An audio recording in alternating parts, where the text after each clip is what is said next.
Uh, there was, I think I started off the game pretty well, finished it pretty well. There's a little period in the middle. Like to have some things back, but that's football, and they're a really good team. They're going to cause you to make mistakes sometimes, and so just work to fix that. What's the difference in preparation, feeling in your stomach this time around in this national championship game? I think the preparation's the same thing. Just day by day, watch film, keep practicing, respect who TCU is, and just get ready for it.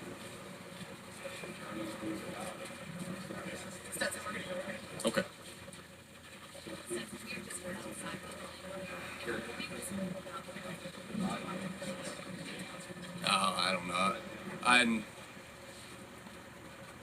I don't know. I don't know. We'll think about that a little bit later, I think. Okay, we're gonna go across the way here. Stetson, obviously you throw a fan, and from the outside perspective, it seemed like there was a fan base that felt like it was getting so close so many times, you just couldn't get over the hump. What has it meant to you to help get the program to this run and this stage that it is, and share it with all those fans that you grew up with? Yeah, it's funny. It's hard to be a fan while you're in it. I remember when I went to JUCO in 2018, I was so much more, I don't know, like fan. It hurt whenever they lost to LSU, and like it did when I was a kid again.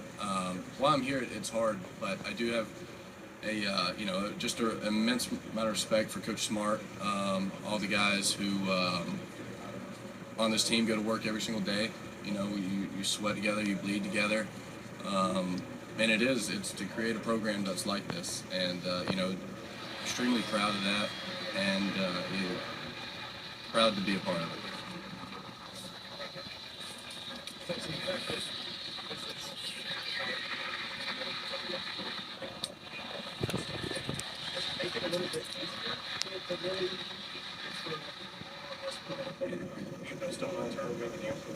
I think it's the national championship. Regardless if I was, had years left or, I don't, but it's national championship. It's the last one of the year. It's the big one. It's why we were doing those winter workouts so hard. It's what we dream about when we're kids.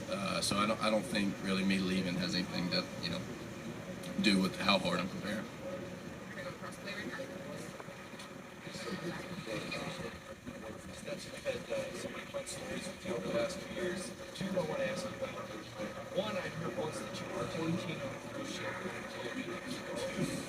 The milkman, and I wanted to ask you about when you did that and how much fun that was for you. Play off the mailman. Yeah. No, I wasn't on a cruise ship. We did have some guys who were. Mr. Ron was freaking out before we left because it was about to hit. We didn't know how hard it was going to hit, but when we were going on spring break, he was saying, "Be smart, maybe not a cruise." I didn't go on a cruise, but and then the milkman thing was fun. That was there's a whole production crew. The director was awesome. All the people on set were awesome. That was really one of the most fun NIL things that I've done. Okay.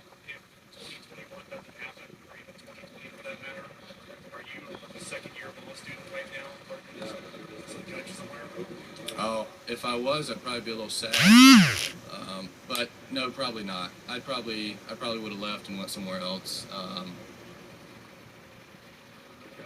Or who's to say what would happen? But no, I probably wouldn't be law student yet. Might be on the way though. It might be, might be getting there yet. He doesn't lack confidence, does he? Stetson Bennett. As Kirby Smart last year became the first head coach to win a national title in his alma mater since Philip Fulmer in 1998. We learned about a lot of Let's dip into Kirby Smart. You do right. The the journey is what we do this for, and we've come a long way since this time last year. I think about this time last year, who we were and who we are now. It couldn't be further from the same team. Just very different mental makeup, very different physical makeup, very different path to get here. But the journey is what it's about, and these guys have done everything we've asked. I've just been so pleased with the mental makeup and character of this team. They've embodied everything we've asked them to do. And it's funny now, if you start making plans for next year of what you're going to do when we get back and when you got to start workouts. And we were doing the same thing this time last year, and had no clue that we would be at this point.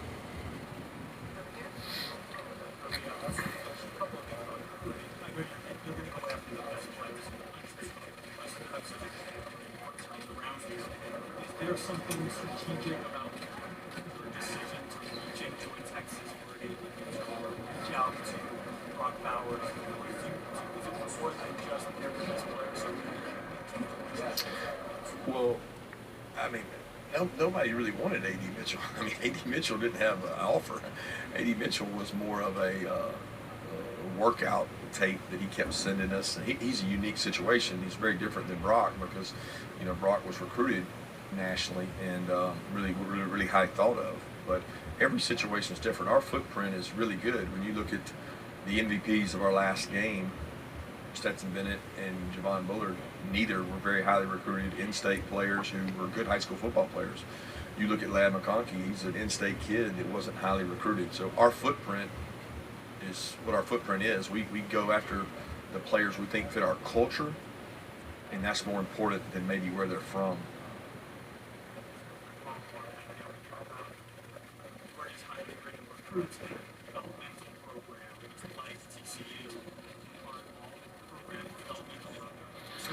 Yeah, and don't all programs also recruit? I mean, I think it's the truth lies somewhere in the middle. It's a narrative that gets put out there, but I talk to our players about it all the time.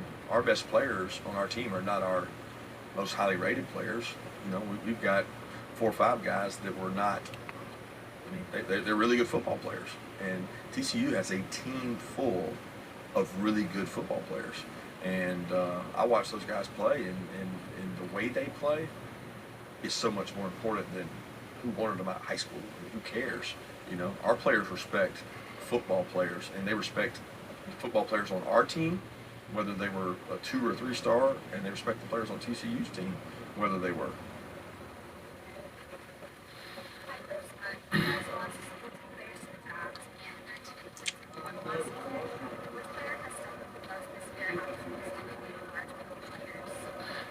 There's no way I could name one. That's impossible to single out one guy. I think a lot of the guys that contributed last year improved. I mean, they got better, so they made themselves better. And then a lot of guys who didn't contribute at all contributed this year. I mean, that guy over there got better, but he was a major factor last year. Kenny McIntosh, to me, was a major factor last year, but he got better. There's a lot of guys that played last year that got better. There's even more that didn't play that put themselves in a situation to be helpful for our program.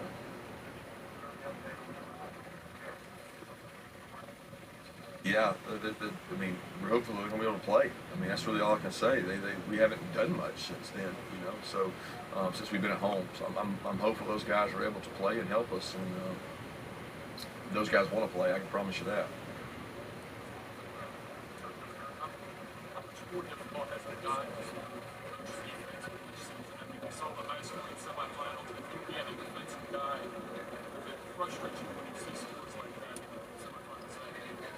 Yeah, I don't know if frustrate is the right adjective, but is something along those lines. You feel, okay, when is good defense going to be played in a semifinal or a final, for that matter? I mean, I don't know. Football has evolved to where offenses are definitely ahead of defenses. It just seems to expose itself more towards the end of the year. And I don't know if anybody can put a fingerprint on it. I'm not trying to put a fingerprint on it right now. I'm trying to stop the next play, trying to score on the next play on offense.